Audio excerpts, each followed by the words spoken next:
Hello, everybody. Welcome back. This is my Datsun 521 1970. It's got a build date of 7 of 69. And I just got done getting the steering linkage put on. It's not all tightened down. I just wanted to make sure that we had a full range of motion, which I did a short video of the steering range of motion. It's got full lock-to-lock turning capability now. Before, the steering wheel would unwind towards you when you would turn to the left, and it would wind back in when you turn to the right. And the reason for that is because the steering wheel, well, the bearings inside the steering gearbox were not even there.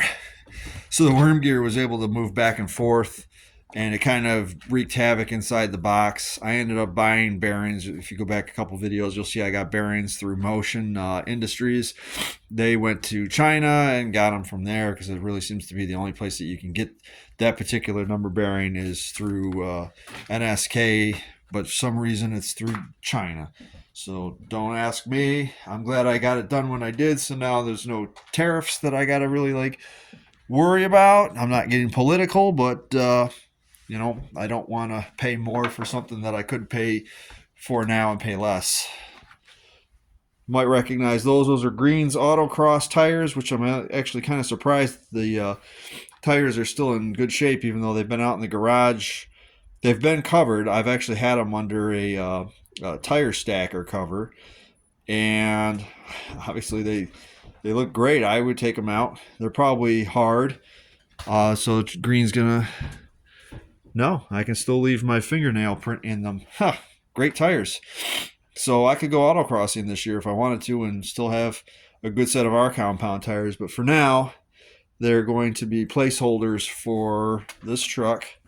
And for some reason, the 14s off the 720 didn't clear the backing plates, even though the truck comes with 14s from the factory with, an even skinnier wheel. So it must be an offset problem. But either which way, these are placeholder 15s, 225 50 15s.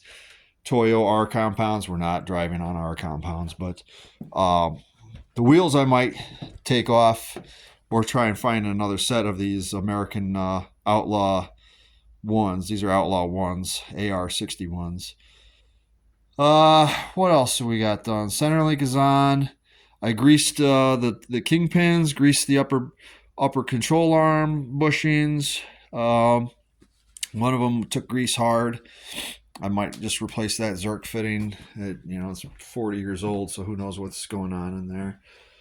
I went to take this thing down off the jack stands, and my Pittsburgh 3-ton jack, which I bought last year, has already failed. So I don't know what its problem is. It just doesn't want to lift this truck. So I have to bust out my 20-year-old 3-ton jack, which hasn't failed me yet.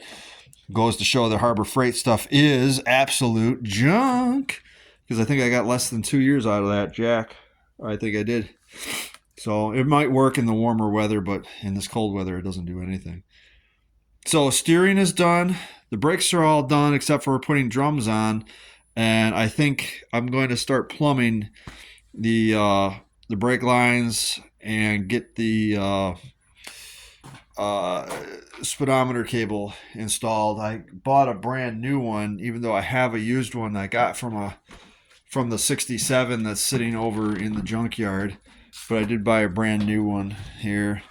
This is just it's somewhat organized, so don't worry, I haven't lost track of things, but I'll tell you there's still a lot of work to do on this truck. A lot. The body is mounted except for the box. The box is not mounted. And the front steering is done.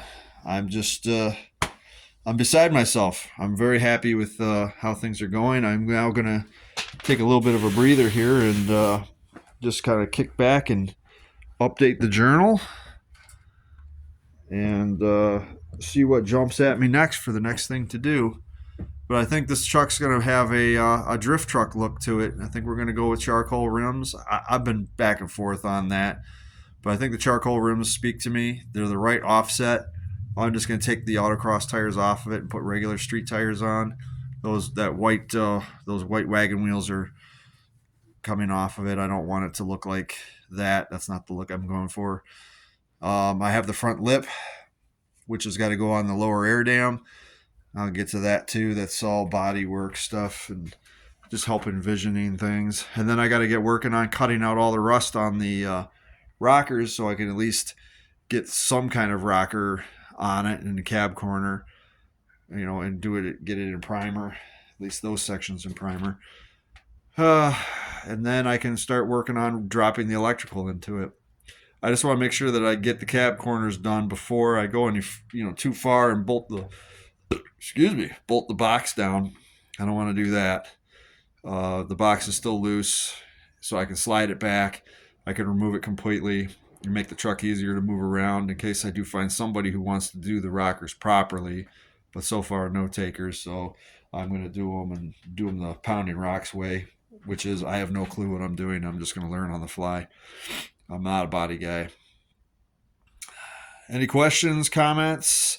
Just leave them down below. Like, share, and subscribe. Really appreciate all the support that this channel has gotten so far. Got some great followers and everything, sending me a lot of messages, asking good questions or suggesting things I try. That's about it for this truck today. That's a lot of work done. Steering gearbox all set and installed. Steering linkage installed. I think we're good for right now. I'm gonna plan up my next move of attack on it, and we'll see where we go from there. Like, share, and subscribe. See ya.